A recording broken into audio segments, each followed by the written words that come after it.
My attitude towards service work is that it's very important. But, service work is something that helps you get through difficult times and can lift your spirits, but it does not solve your inner problem. The only thing that solves your inner problem is solving your inner problem.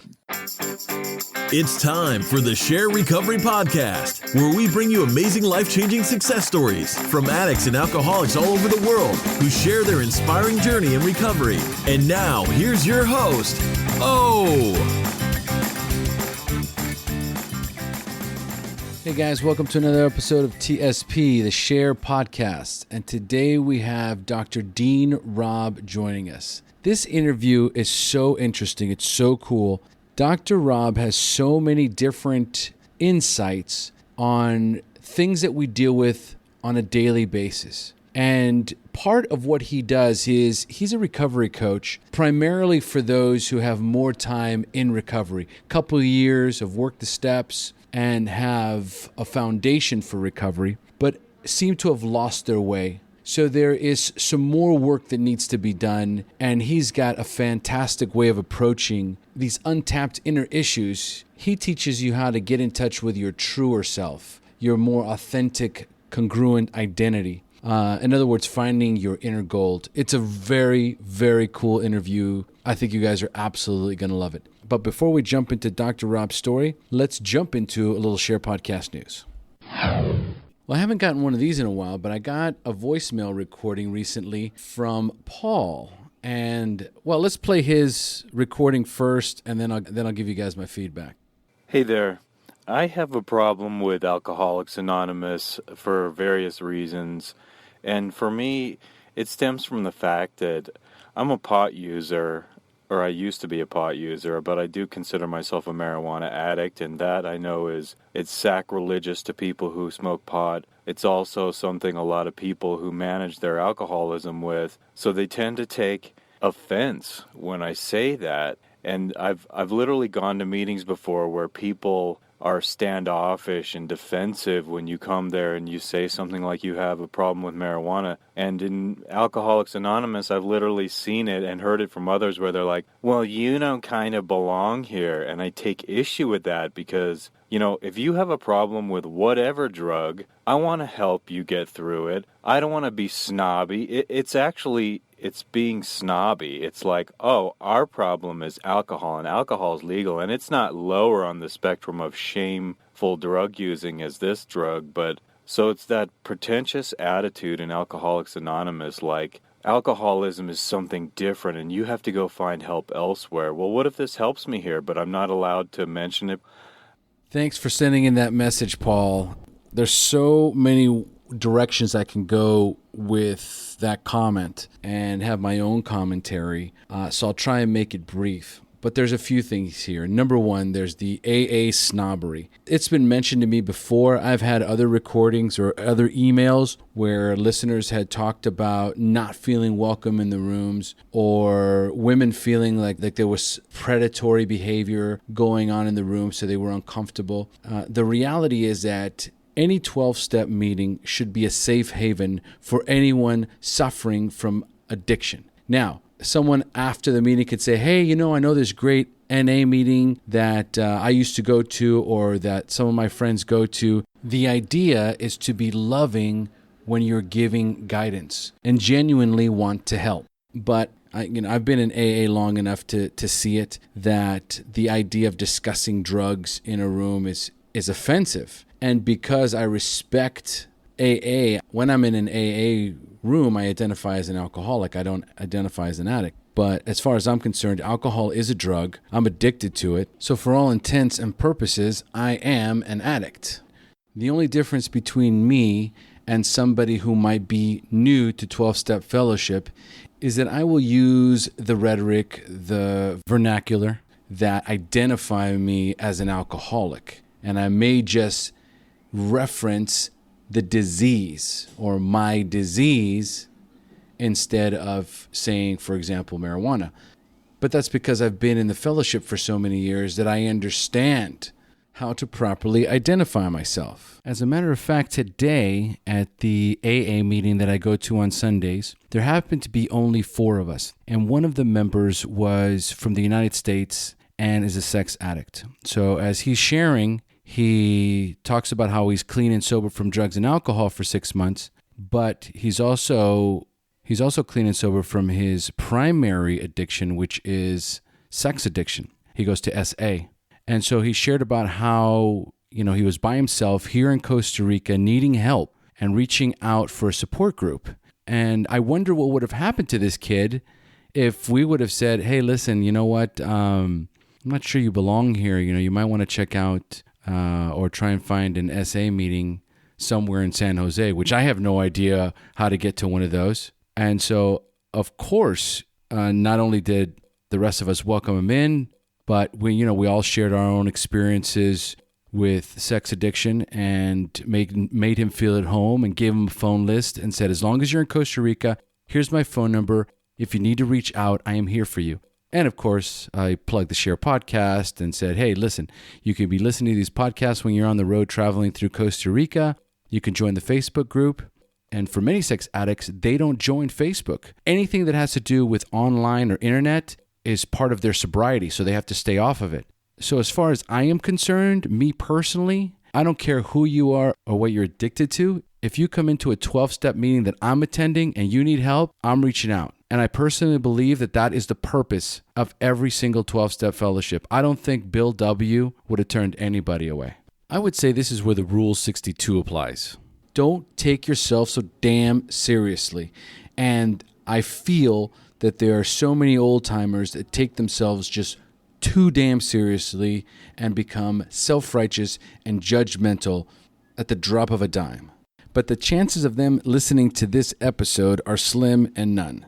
So this has to be directed to those newcomers who end up in a meeting where something like this happens and they feel as though they're being judged or pushed out of the meetings. Here's a couple of suggestions. Number 1, remember that we're all human beings and that in these rooms, there's no professional Alcoholics Anonymous members. We're all just garden variety alcoholics and addicts trying to stay clean and sober one day at a time. I stormed out of more than one meeting when I was a newcomer and almost got into a few fistfights while I was in some because I felt personally attacked. So here's what I've done in my history in Alcoholics Anonymous and Narcotics Anonymous. When I feel like someone's taking my inventory, I go to a different meeting. I will reach out to my sponsor or one of my friends in the fellowship and vent out to them that I feel like I was being persecuted or that somebody was judging me. And, I'll usually be able to work through it right there during that conversation. I've also learned how to change my rhetoric or my terminology when I'm sharing so as not to offend the people in the room. But more importantly, I too have to remember to not take myself so damn seriously. If I don't feel comfortable in any given situation, then I have to apply the serenity prayer. God, grant me the serenity to accept the things I cannot change, the courage to change the things I can, and the wisdom to know the difference. So, Paul, I hope this helps. And for anyone else who would like to leave a message, feel free to go to the website. On the right-hand side of the page is a leave a message button. Click on that and record your message. Okay, guys, well, here's some news that is brand new. I recently had the opportunity to interview Chris and Bo from SoberGrid, the founders of SoberGrid. And at the end of our interview, they suggested that the Share podcast have an alumni group. What that means is that it is a private group within SoberGrid exclusively for Share Podcast listeners. So everybody that's in the Facebook group or listeners who don't like Facebook and would like a much safer place to communicate with other addicts and alcoholics online, then this is something you definitely want to check out. And not only that, you could just be in SoberGrid. SoberGrid is a great resource. It's absolutely free. You go to either your iTunes App Store or you go to your Google Play on your Android. Type in Sober Grid and the app will come right up. Again, it's absolutely free. Download it onto your phone. You can either sign up with your email, you sign up through Facebook, and as soon as you log in, you can go directly to the grid. And for example, when I log in here in Costa Rica, I can see 10 of my friends that are in Sober Grid. I didn't know they were in Sober Grid until I logged in and signed up, but now I can see that they're in Sober Grid as well. And when I go to Seattle or California or any place else in the world, I can type in the city that I'm going to be in, and immediately all the people in that city that are on Sober Grid will pop right up. So if I want to find out where a meeting is, or if I want to try and hook up with somebody for coffee or something like that, then what I do is I click on the picture of the person, and there's a little chat feature, and I can send them a message.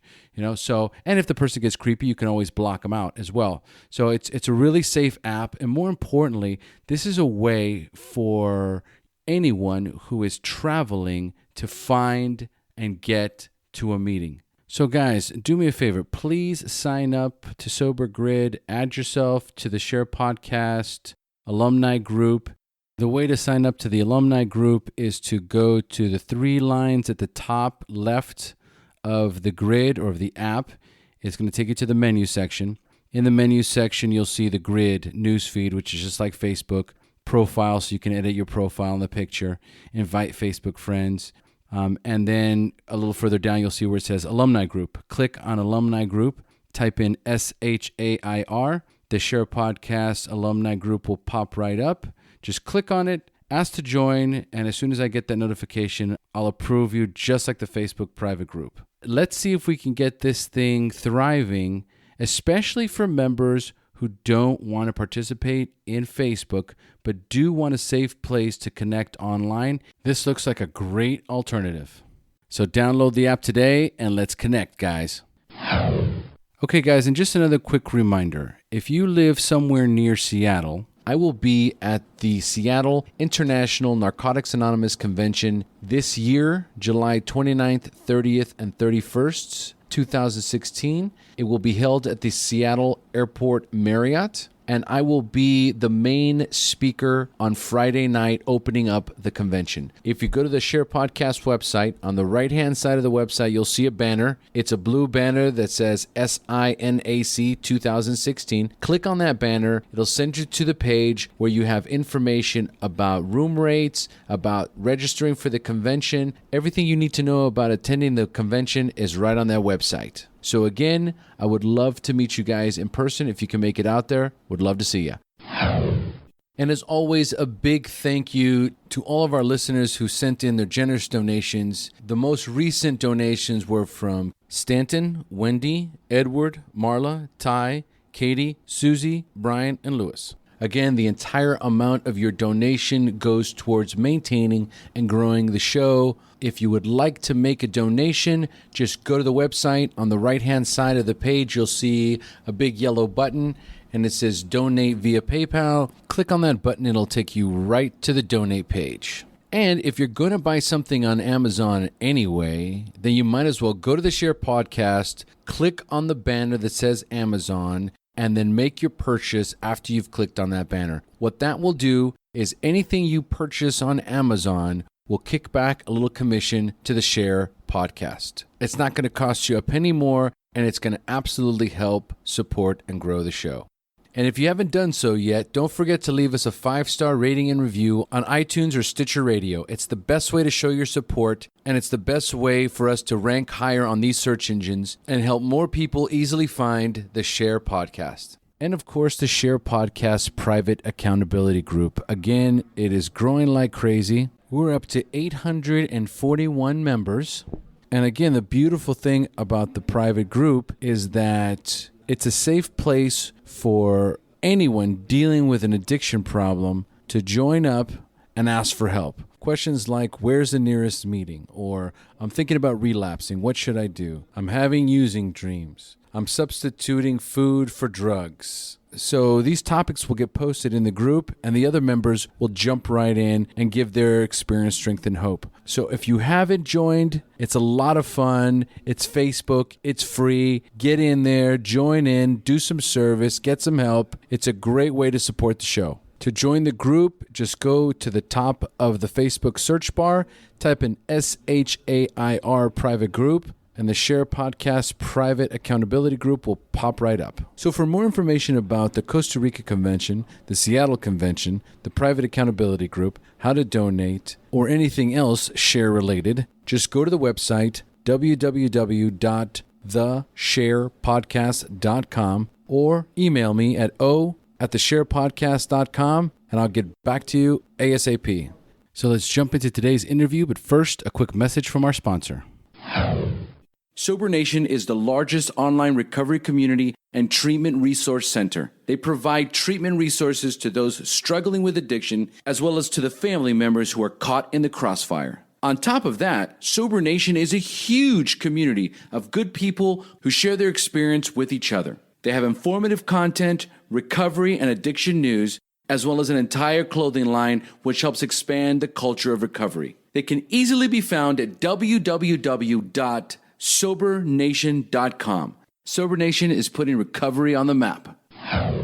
And finally, would you like to receive the most popular AA daily devotions free in one distribution? Transitions Daily delivers daily devotions from the 24 hours a day, AA Thought for the Day, Daily Reflections, Big Book Quote, Just for Today, As Bill Sees It, plus more. You can get our distribution daily via email, private Facebook group, or Twitter. Go to dailyaaemails.com for more information. And don't forget to share dailyaaemails.com with friends in meetings and with sponsees in recovery. Now back to the show. Hey, Dean, thanks for joining us. Hey, Omar, how are you? Doing fantastic, brother. How you feeling? Good. Great to be here. Excellent. So let's get started. Folks, today we have Dr. Dean Robb joining us on the Share Podcast.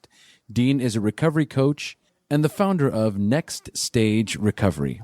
So, Dean, let's dive right in here. Tell us about how your life is today, your normal routine, including recovery, and tell us about what you do, being a recovery coach, and about Next Stage Recovery. Sure. Let's start with that last piece, because that's probably the easiest. I'm a recovery coach. I work with people in recovery from alcoholism, addictions of various kinds, or codependency, and help them rebuild their lives and often gain a greater sense of who they really are and build a life that is more aligned with the true self, the authentic self. And the idea for Next Stage Recovery came to me mostly from my own experience over the years of being in recovery. I have a little bit over 31 years now of recovery. Wow. What I've noticed, and I include myself in this, but many, many people I've witnessed get sober, get clean, get better. And then after a period of time, it could be a few years, it could be 5 years, it could be 10, it could be 20 years, they suddenly aren't doing so well anymore. They're hitting a bottom again, and they're not using, but things are not going well. Their life is falling apart, their relationships falling apart, careers falling apart, or they themselves are falling apart. And that happened to me. And what I have found personally, and also working with and witnessing quite a few people, is that that's the point at which I call it next stage recovery. You've gotten clean, you've gotten sober, you've learned how to, live the so-called normal life, whatever that is. But now enough time has gone by, and what I call your deep core issues, your deep buried inner demons start coming up to the surface. And what I'm talking about is the experience of childhood abuse or abandonment or trauma or just general dysfunction that really messed you up on a really, really deep level, but you've stuffed it and you've, held it down for many years. but that's worn out. It's not working anymore. And your life isn't working anymore because the coping skills that you adopted as a child in that atmosphere of neglect or abandonment or abuse or trauma led for some dysfunctional coping skills that eventually, subvert your life and cause a lot of things that you have built to come tumbling down. And that's the time to get down into that next layer of recovery, the next stage of recovery. And I've discovered that I am really, really good at helping people with that for several reasons, one of which is I lived it, personally. And I went through my own literal hell in recovery and came out the other side. And I have natural gifts, I've discovered. One of the wonders of recovery is figuring out who you are. And I have a lot of gifts of insight into people. And I also went back to school and I got a doctorate in human development. I wanted to understand this process of living, and in particular, what's going on in people, because I think this can happen over and over again, where you build a life, part of it falls apart, you fall apart, and then it comes back together again, and you come back together again, and you're stronger and wiser and more functional if you deal with it appropriately. And this can happen several times. So I studied that and what's going on there, why that happens, how it happens, how do people move through that and grow and change and come out better. So that's what I do. That's the kind of people I work with. There's 1,000 recovery coaches that work with people in early recovery, and I certainly will do that, but that's not my specialty. I tend to work with people that already have, first stage recovery down, and they're, coming into this deeper level of recovery. So on a daily basis, I work with clients on the phone or Skyping, either just audio or audio video if they wish. I do a certain amount of reading. I do a lot of writing. I go to some meetings and try to work on myself, work on my relationship with my wife, work on my spirituality, which is still growing and changing, and, attend to my life. Right. Now, real quick, because you just mentioned one of my questions here, which is how do you maintain your spiritual condition, that conscious contact with a higher power? Do you meditate on a regular basis? What's the spiritual connection you have on a daily basis? I'll tell you, I'll be very honest with you. My spirituality is not on that basis. I do pray. I don't pray on a daily basis. I pray when I feel something that I need to, say, discuss with a higher power, or when I feel awe in looking at nature, I'll just talk to God about that. I'll ask God about my parents who, are both gone. Sometimes I'll ask God, what the hell? What are you doing right now? Yeah. Would you please inform me at least a little bit? Give me a clue. It's very informal. As I've grown, I find my spirituality extending to all of nature. I don't know why, but the natural world has become very, very sacred to me. And I didn't used to be that way. And I watch what's happening ecologically right now, and I feel this deep, deep sorrow. I just want to cry. And it's some kind of development in my spirituality. Carl Jung, are you familiar with Carl Jung? Yes. He was very, very important to me in my spirituality. I think that he's probably the most important, influence in my personal spiritual path is the work of Carl Jung in dealing with the deep self the unconscious, the archetypal, deep self, and dealing with dreams. I dream a lot, and I try to analyze my dreams. Sometimes I'm successful. So it's very informal with me, but nonetheless, I feel it. And it's a deep part of who I am. Absolutely. Absolutely.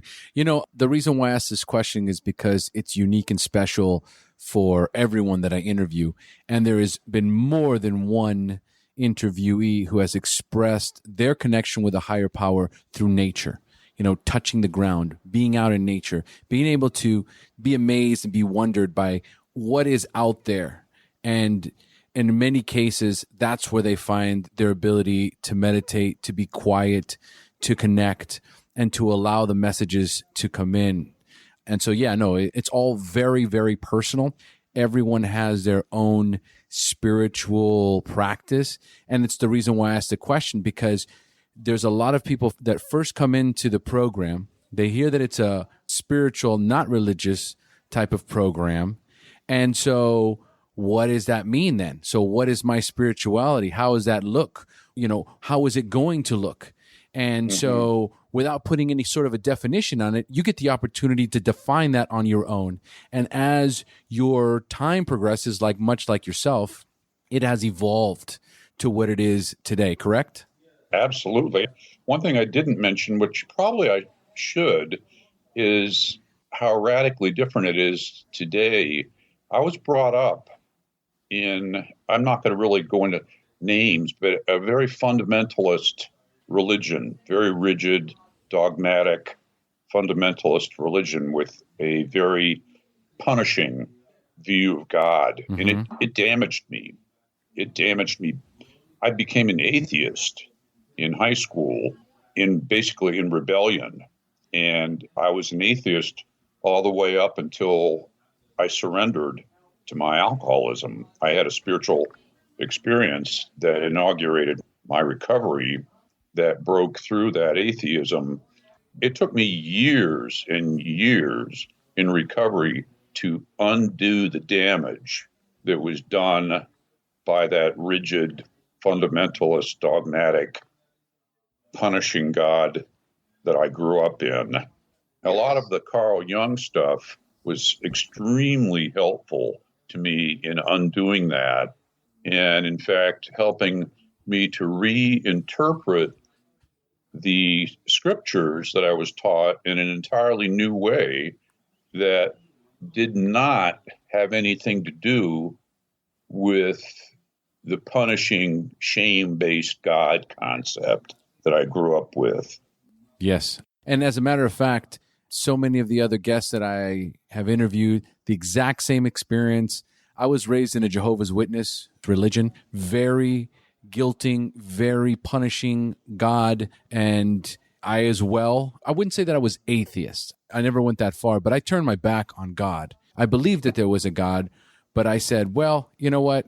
Here's the deal. I'm going to take my road. I'm going to take my path. And if I have to face the consequences, then so be it. I'm willing to accept those consequences. And then, boom, I walked away. And it was just like you, when I had my spiritual awakening in the rooms, in 12-step recovery, that I was finally able to embrace again this concept of a higher power, but much like yourself, where I could adopt a spiritual connection of my own understanding, which I found spectacular, moving, and wonderful in so many words.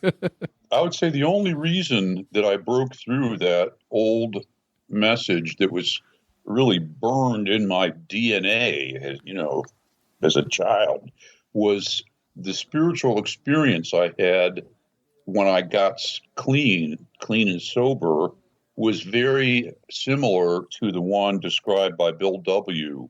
in a big book.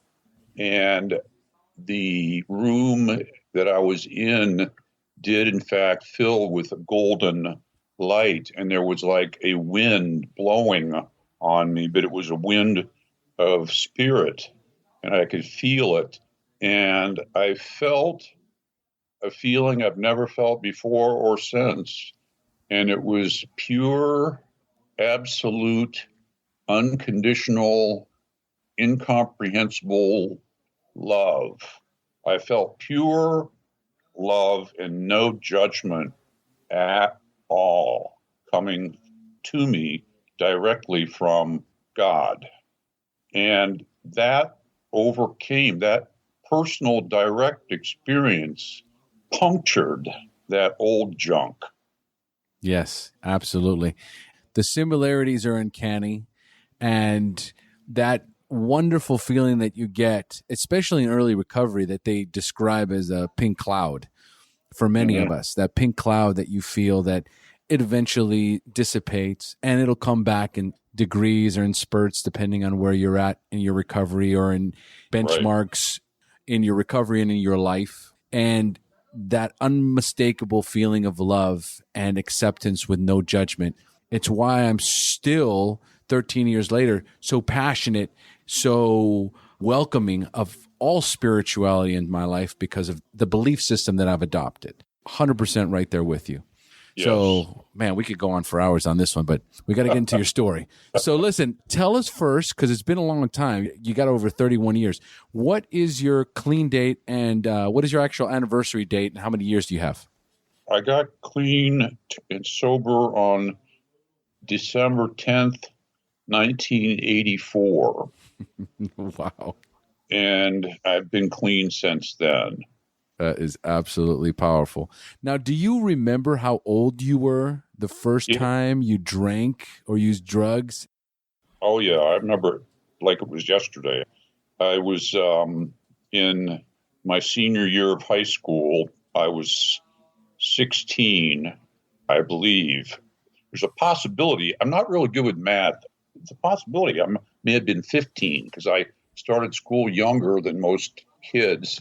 And with some friends, I joined the, what do they call that? The stage crew, people that make the sets, right? Plays. And one night when I went to a meeting of the stage crew, I was with one of these friends, and they had a pint of whiskey with them, which I had never drank before, and said, "Here, you want some?" And to be honest, I was anxious and fearful about it. I was afraid of maybe losing control or something, or, but I did drink it, and I experienced a miracle in those days because I grew up in a home that was filled with some rather severe abuse and trauma. I was one messed up guy. I was filled to the brim with anxiety and shame and depression. And when I drank, it just disappeared. And I felt great. And I remember saying, "This is it." I remember saying those words to myself, "This is it. This is my answer." And I think I started becoming an alcoholic that very moment, the very first time I drank. Yes, absolutely. No, it certainly does sound like it. That white light moment in the wrong direction. I get it. Dean, you are officially all warmed up, my friend. So I am going to turn this show over to you. It's time for you to share your story, the battle against drugs and alcohol, the wreckage it caused in your life, when you hit rock bottom, and finally your journey into recovery, including that white light moment, up until today. So Dean, please take it away. I will. Okay. Here is where I have to start. My addiction, my alcoholism, my addiction and everything else in my life all stems from I used drugs and alcohol medicinally as a pain reliever, and the pain was not physical. It was deep, deep, deep emotional pain, and I had been carrying it for a lifetime because I grew up in a family that was very abusive. My father was what you would call a rageaholic. He was prone to violent, out of control, explosive rages. And I was usually the butt of his, or the target of his rage. I was abused physically, emotionally, verbally. I was shamed. I was told that I was a piece of crap, 10,000 times. And my mother was a very passive, kind of shaming, codependent woman who did not really protect me, either any of my brothers or my sister either. And I withdrew. I lived in my room. It was me trying to get away and find a safe place. And I lived with it. And somehow I did well in school, in spite of being emotionally messed up. I still did quite well in school. I think that gave me some kind of measure of self-esteem and a sense of accomplishment in an environment where I didn't feel anything good. And it was unrelenting, the abuse. It just was unrelenting. And when I was in 10th grade, at the end of 10th grade, I had an extremely severe nervous breakdown. All the feelings that had been like buried, I don't know exactly what happens. There was a triggering event at home where my father suddenly became like an infant over something that happened.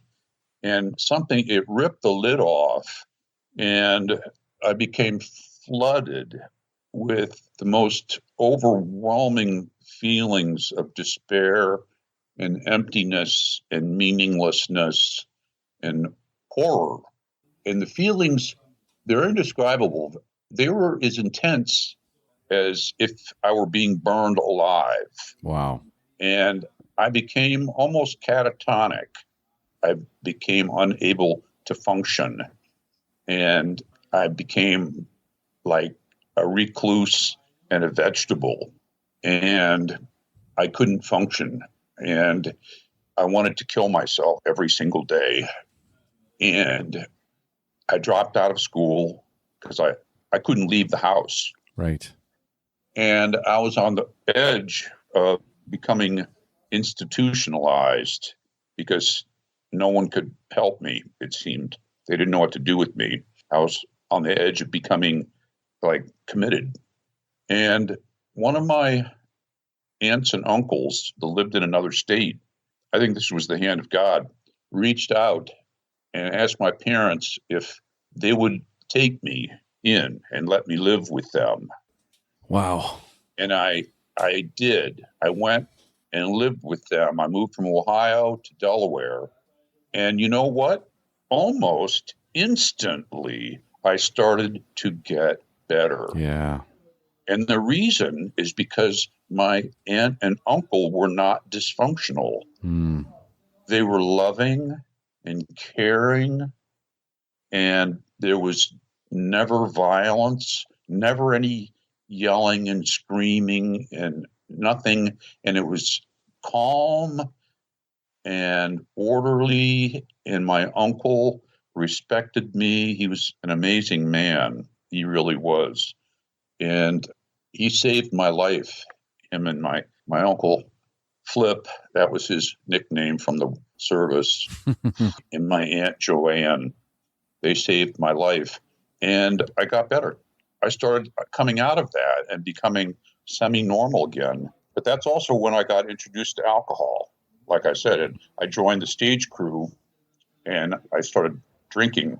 And overnight, literally, I changed friends. I started hanging out with people that were a little more played hooky and stuff like that. And we would take off from school and go drinking and do stuff like that. And I kept my grades up, but, I started moving into alcoholism slowly. And I finally graduated from high school in Delaware. And I moved back to Ohio and I went back to school. I went to school, college. And for a few years, things were on the surface fairly good. I drank I don't think I was drinking alcoholically at that time. Or if I was, it was sort of just at the edges. But I certainly used it medicinally. But I kept my grades up in school and college, did well. And then I got a job and I moved to North Carolina, and my drinking started picking up a little bit more. I lost that job and I found a new job in New Jersey in late 1979, I think it was. And my drinking went out of control almost overnight. And I think it was the change into moving into a more metropolitan area. I had no social skills whatsoever. I did not know how to make friends. And nobody from work was social here in Jersey. I became overnight a very, very isolated person. And my depression and anxiety came back. And I started drinking. I started getting medicated with psychiatric drugs to deal with the depression and the anxiety. Right. I met a woman and we got married, and it was a perfectly awful relationship. I was a drunk. I was about as ready for marriage as I was to fly the space shuttle. And she hated men and I hated myself. And so we were a perfect couple. And it was very codependent, very sick. It lasted 4 years and we broke up. My drinking was really, really going out of control again. And we got married in 1980 or in early 80. And late 1980, I had another nervous breakdown and I landed in the mental hospital for about 3 months. And I had a profound depression and I had 12 or 15 shock treatments. It was bad. I mean, bad. And my drinking became totally out of control. She kicked me out. And then that was like in January of 84. And for that year, my drinking just went through the roof. And my using, I had a psychiatrist that would write me scripts for Xanax anytime I wanted. So he was my drug dealer. And I became addicted to Xanax. And I drank and used Xanax all the time until I finally hit a bottom in December. And I had all of a sudden, from out of nowhere, I was suicidal. That time I had no friends at all. It was just all darkness. My job was hanging by a thread. And one day, from out of nowhere, I had a sudden piercing moment of clarity. And I suddenly realized that I could not stop drinking or doing drugs. And I had a vision of myself laying in a coffin. And I said, that's me very, very soon. Wow. I was horrified because I knew that I couldn't do anything about it. I had a vivid awareness that I couldn't do anything about it. This was my future, no matter what, because I could not stop. So I called my psychologist, told him that, and thank God he said, hang up with me and call AA. So I did. And I was 12-step. They sent some people over, and that's where I had that spiritual experience that I told you about. They asked me a question, could you take it on faith just for today that God could help you with your problem? And when they said just for today, it was weird. It was like it knocked something out from under me, because I was taught in this fundamentalist religion, you were either saved or you weren't. It was, an existential condition. And when they said just for today, it was like an experiment. Right. Not an all or nothing thing. And I felt a hand on my back, like trying to push me off of a cliff, because I was terrified, because felt like I was going to jump into nothingness, because I felt that there wasn't a God. So if I let go, that I was jumping into the void. And I jumped anyway. I said yes. And that's when the room filled up with golden light. And I had that experience that I talked about. And that was the last day. That was it. That was your last day using. Yeah, that was it for using. And but boy, I did not have a pink cloud. I had a dark, deep black cloud for several years because of how deep I had gotten myself down psychologically, emotionally. And it was a long, hard climb. And when I was about 2.5 years sober, I had my first relationship in sobriety, and it was very dysfunctional, extremely painful. And I felt like I was on the edge of needing to check in the hospital again. I talked to my sponsor about it, and thank God he said, Dean, I think you should check out this thing there that's starting up. It's called ACOA, Adult Children of Alcoholics.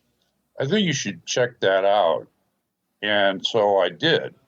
And at that time, there was one ACOA meeting in the area, and I started attending it religiously in addition to going to AA religiously. And I went to that ACOA meeting religiously for about 16 years. And I started also going to CODA. I found a CODA meeting, Codependence Anonymous, and I went to that for about 16 years. And that inaugurated my quote unquote next stage recovery. All that abuse and trauma that happened to me as a kid that I tried to hold down with drugs and alcohol all started coming up to the surface. And I also got myself into therapy with somebody who their specialty was childhood trauma and abuse. This man was a godsend. He was a miracle worker. He saved my life. And I was with him for, I don't know exactly, 12 years, maybe something like that. I'm not sure. But it was a long, slow climb out of hell for me in recovering from what happened and excavating. I was drowning in shame from the way I was brought up. My parents and also the religion was very shame-based. I was drowning in shame and self-hatred. I had many dysfunctional behaviors that I had learned as a kid that were an outgrowth of the abuse. And I started working on all of those in those avenues, AA, ACOA, CODA, and therapy.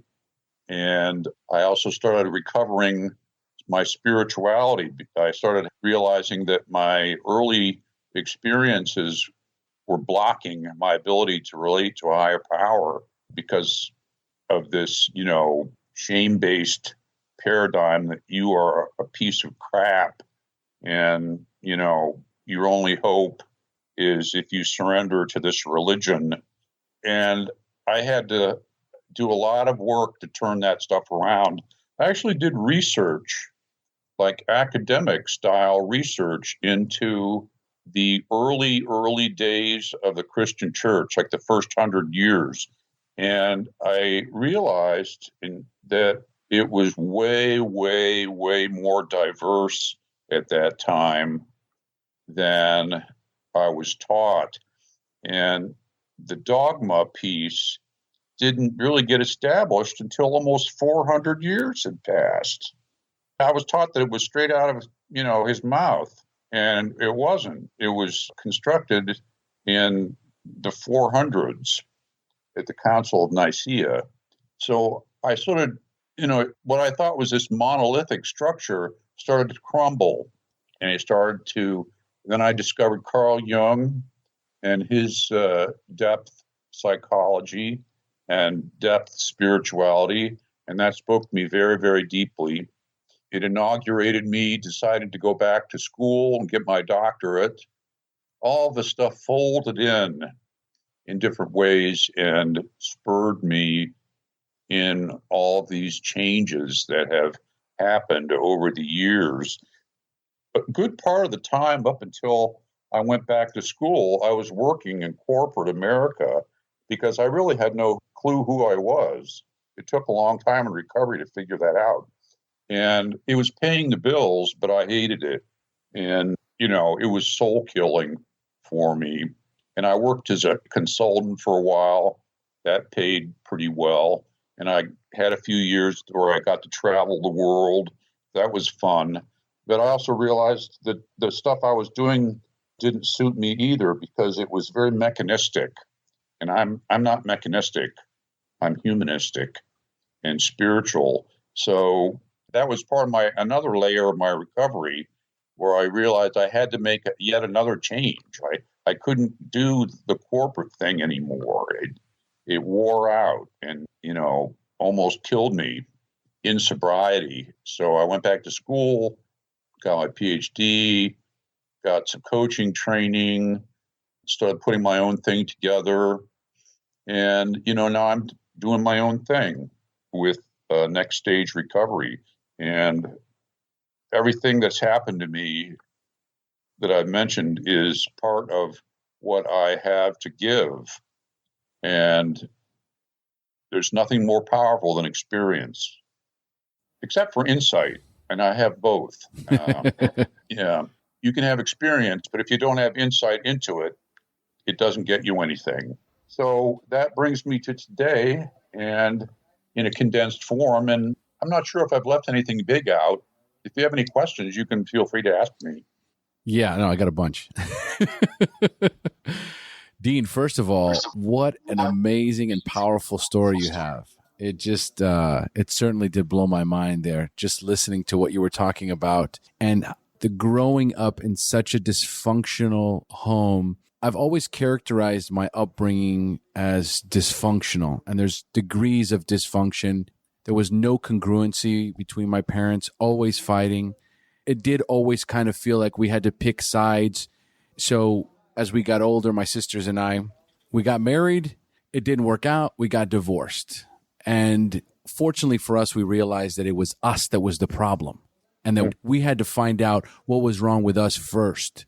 And what's amazing is that the term that you said, the soul killing, working in corporate America, I so relate to that as well. There is this desire, this drive, this passion, this destiny that I have within me that has brought me to this podcast. And so there's no question in my mind that that is exactly what has happened or what has transpired in your life. To think of someone who has battled so much adversity, has lived such traumatic and tumultuous life as a child and as an adult, and then to come out on top and go back to school and get a PhD and get to understand themselves, the world around them, and then be able to take that experience, that knowledge, that pain, that understanding, and then help others. There's no greater feeling. So no. I forgot to ask you, how old were you when you first got into recovery? I turned 31 in that December. So okay, so you were 31, and that's when you hit your rock bottom and got into recovery. Okay. Yeah. My next question is, how is that now, 30 years later, when you coach people, when you help people? How do you feel when you connect with people on this level? When you're dealing with someone, you're helping them get through the same crises that you have gone through. What are those feelings like? It's hard to put into words. It's very, very deep. It's like my soul is connecting directly with another living soul, and it hurts because I can see and feel their pain that they're in, and it hurts me. But I also know that it's solvable, that there's hope. You know, if I can do it, anybody can do it. Let me tell you. Yeah. And when I see people begin to move past the damage and the trauma and the dysfunction, there's no better feeling on earth. And then sometimes to see somebody really like discover who they really are, because the problem with growing up in a dysfunctional environment is you cannot be yourself. You have to be what your parents or whoever needs you to be. That's the heart of codependency. The essence of it is that your parents were not there for you. You were there for your parents to take care of them. So to survive, you have to become what they want you to be. And you completely lose touch with who you really are. And it can take a lifetime for some people like me to finally figure out who in the heck you really are. And when I see people starting to get in touch with that, because I think that God created each person individually and uniquely, and that then we get screwed over by our parents and by, schools and, dysfunctional religions and neighborhoods, and we lose sight of who we really are. When you watch somebody find who they really are and start to live it, oh man, it's great, because I feel like I'm helping somebody get back in touch with not only who they are, but they get in touch with God too. One of my guys that I work with told me of a Zen koan, a saying that says, "What did you look like before your parents were born?" Wow. That's heavy. Yeah. And I think that's the work. Yeah. In other words, that's asking, who did God create you to be when you were with God before you entered into this mess and got messed over? I love it when people start to figure that out.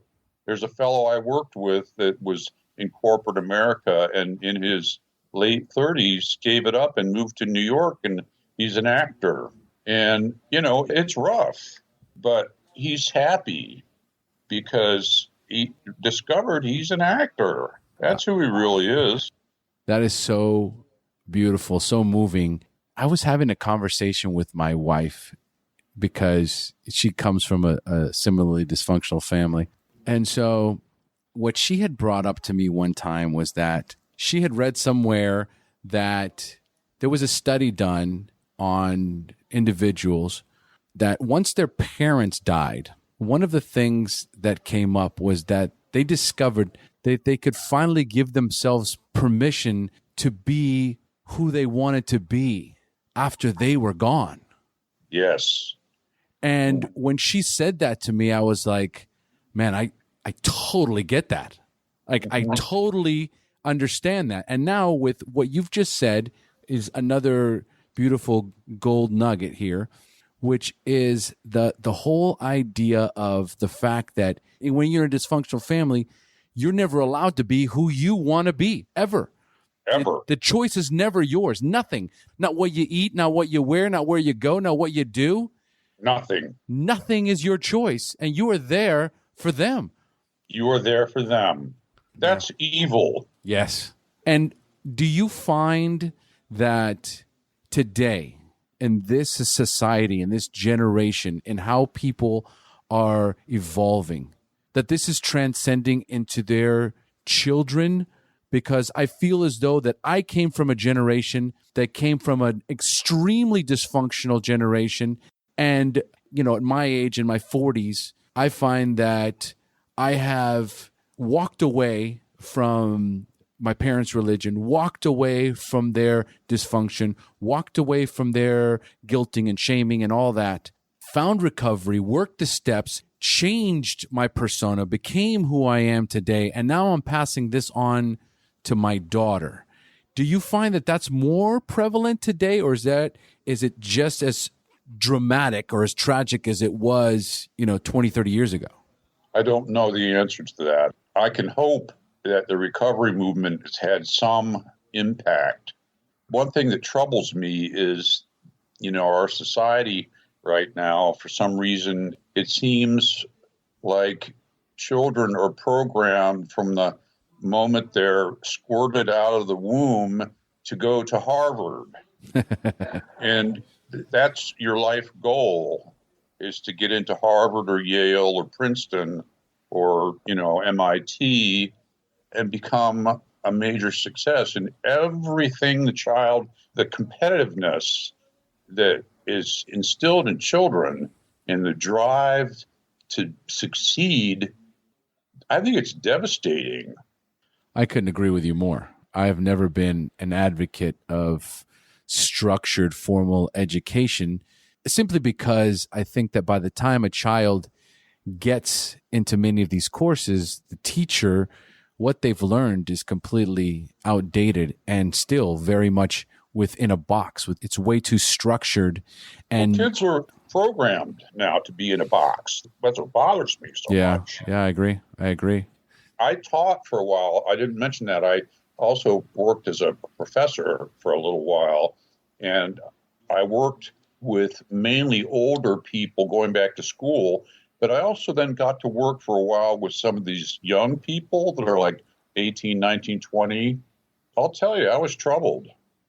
They don't know how to think for themselves because their parents have been helicopter parents and, done everything for them.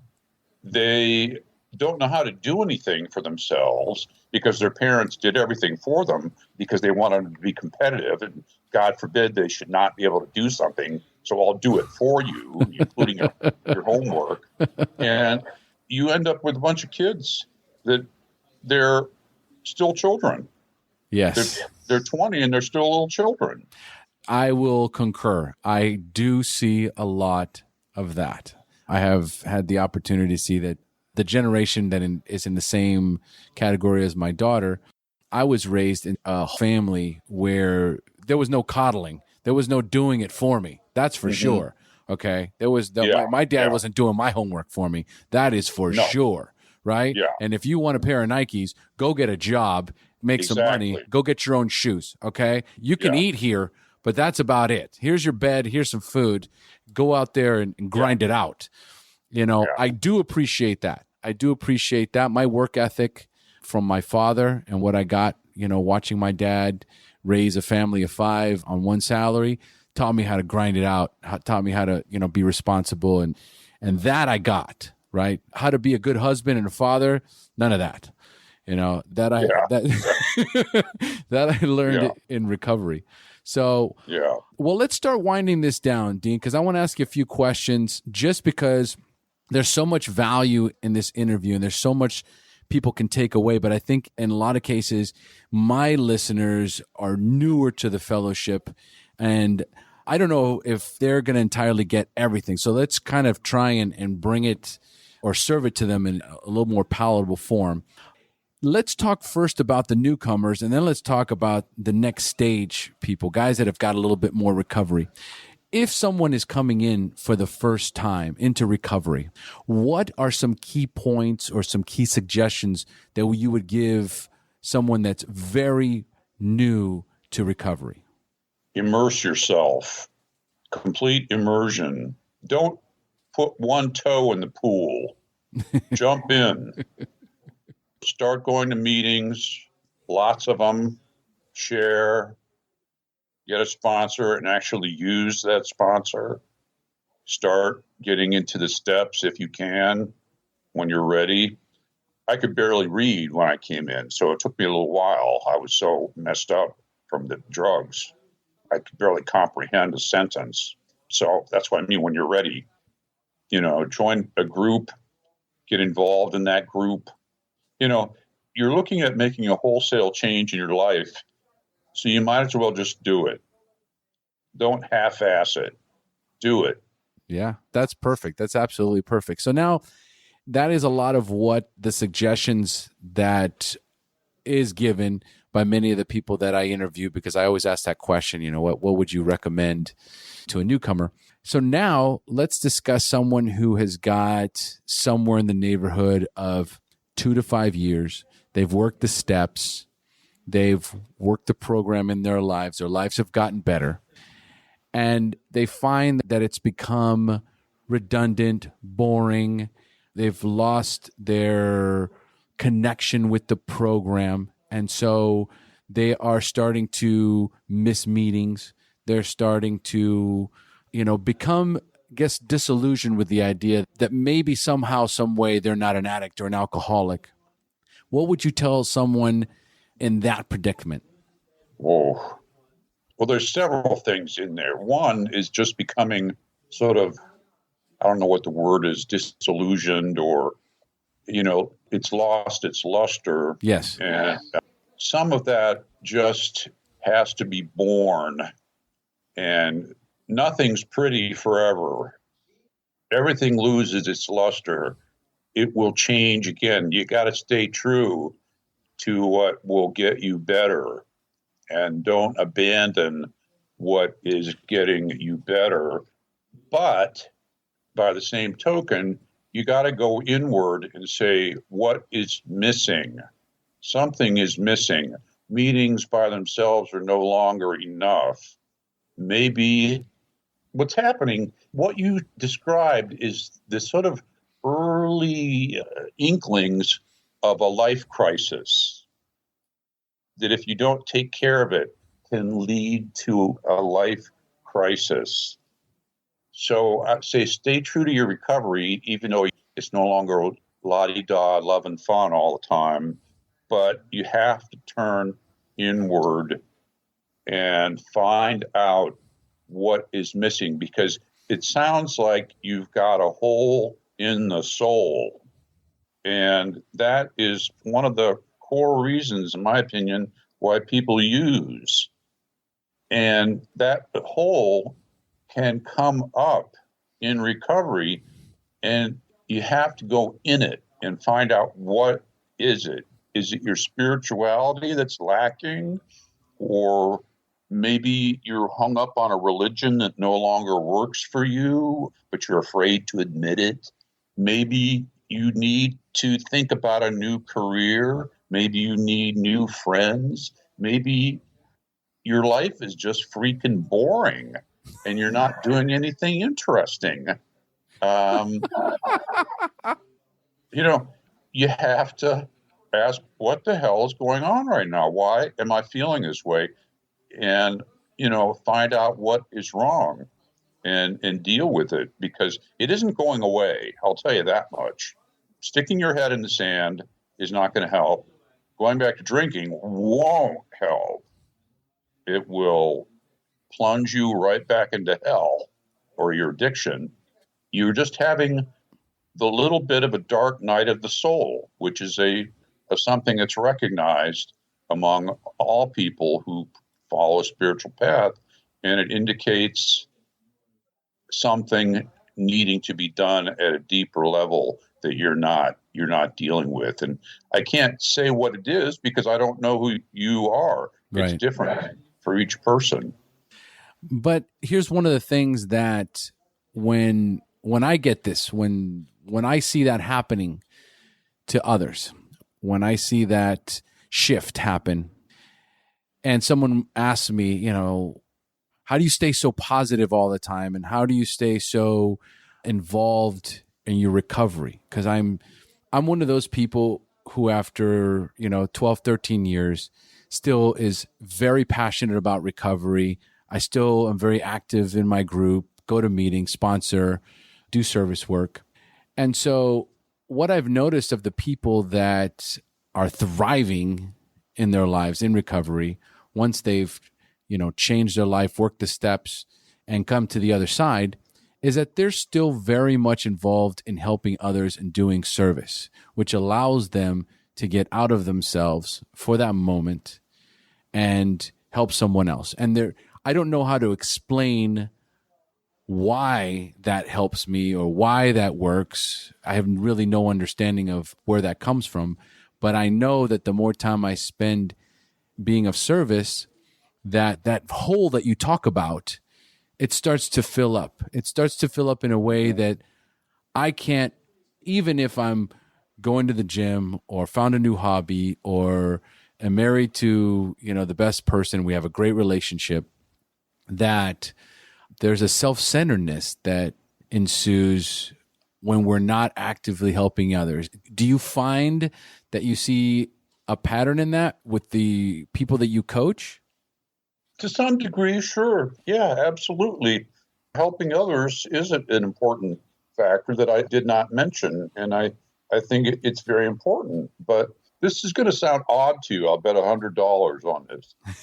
There reaches a point in recovery, and it doesn't happen overnight. It can take 10, 20, 30 years, but I've seen it, where people are using the program instead of using it to recover from whatever's really going on inside of them. They're using it almost as another addiction to avoid facing what's really going on inside. And some of the symptoms of that are people, it's always compulsive. They do compulsive service work. They have 20 sponsees. They go give talks at rehabs and detoxes 5 to 7 nights a week. They give 12-step workshops over and over and over and over. They get heavily into meditation as a get high. There's actually a book recently published called Spiritual Bypass.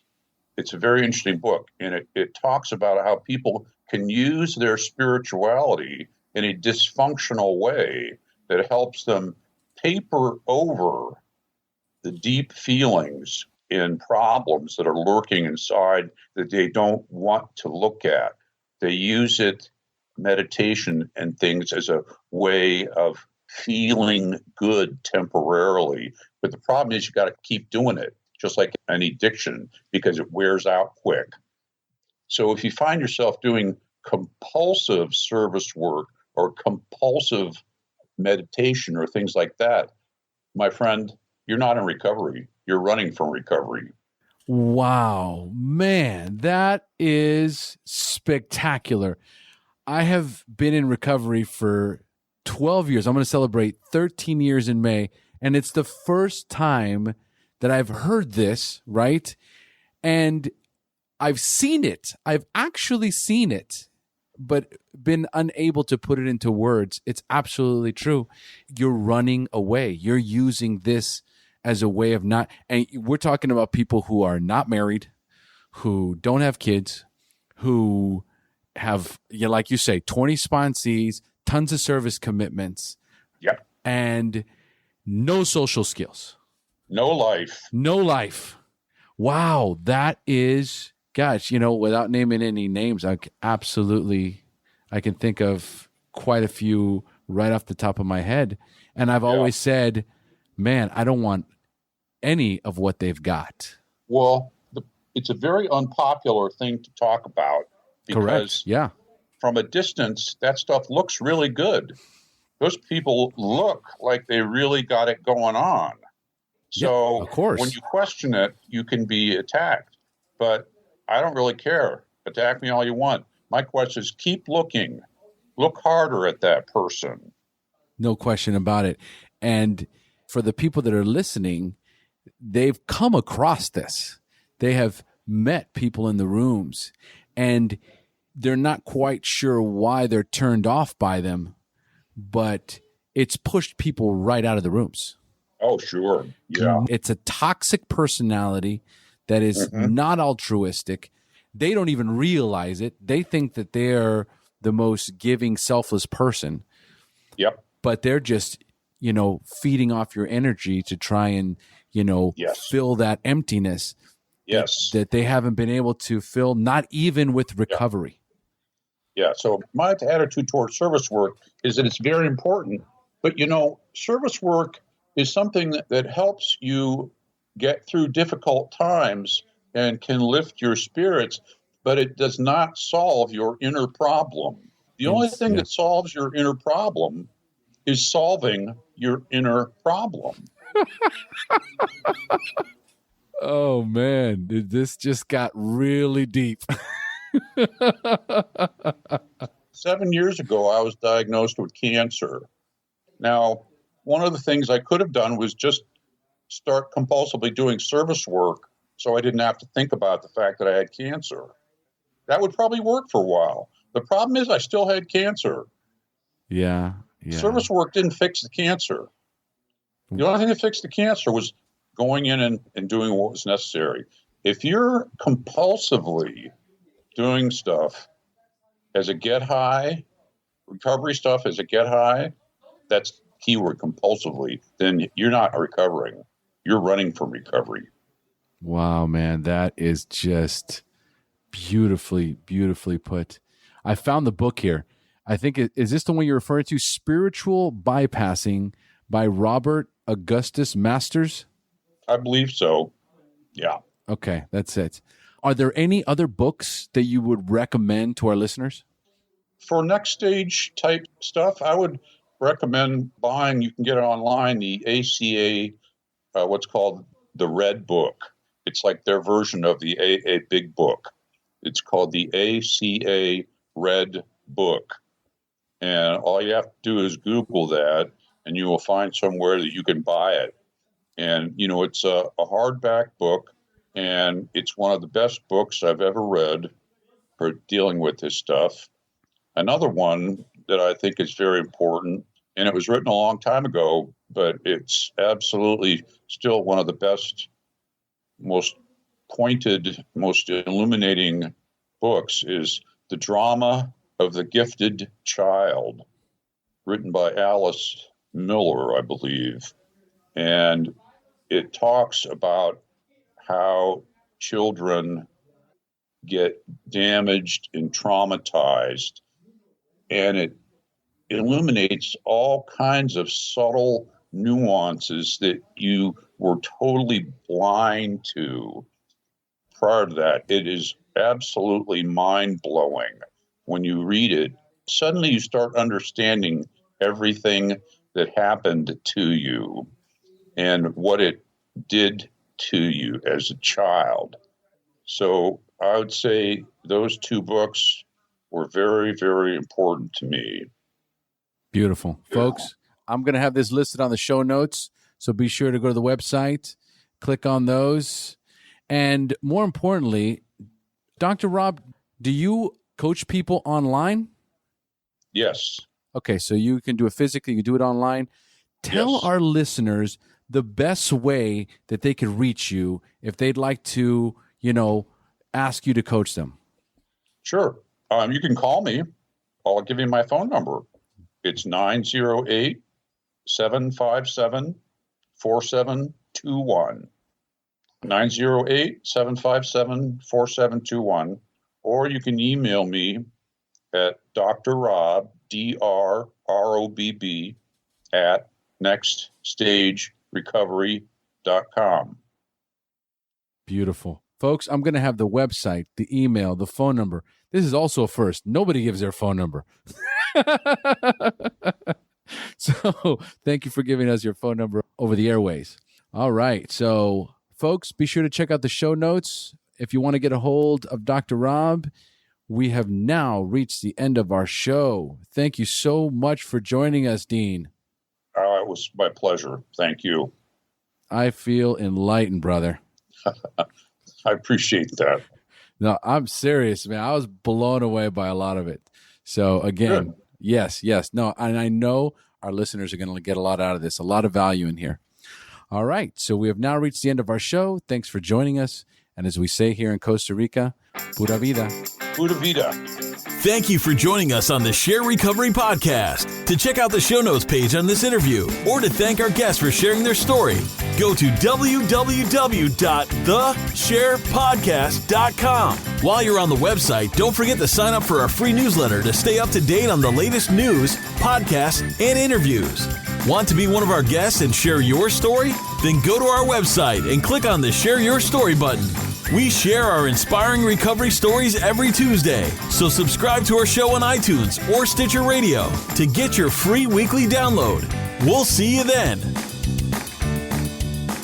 The opinions shared on this show reflect those of the individual speaker and not of any 12-Step Fellowship as a whole. And though we discuss 12-Step recovery and the impact it had in our lives, we do not promote or endorse any 12-Step Anonymous program.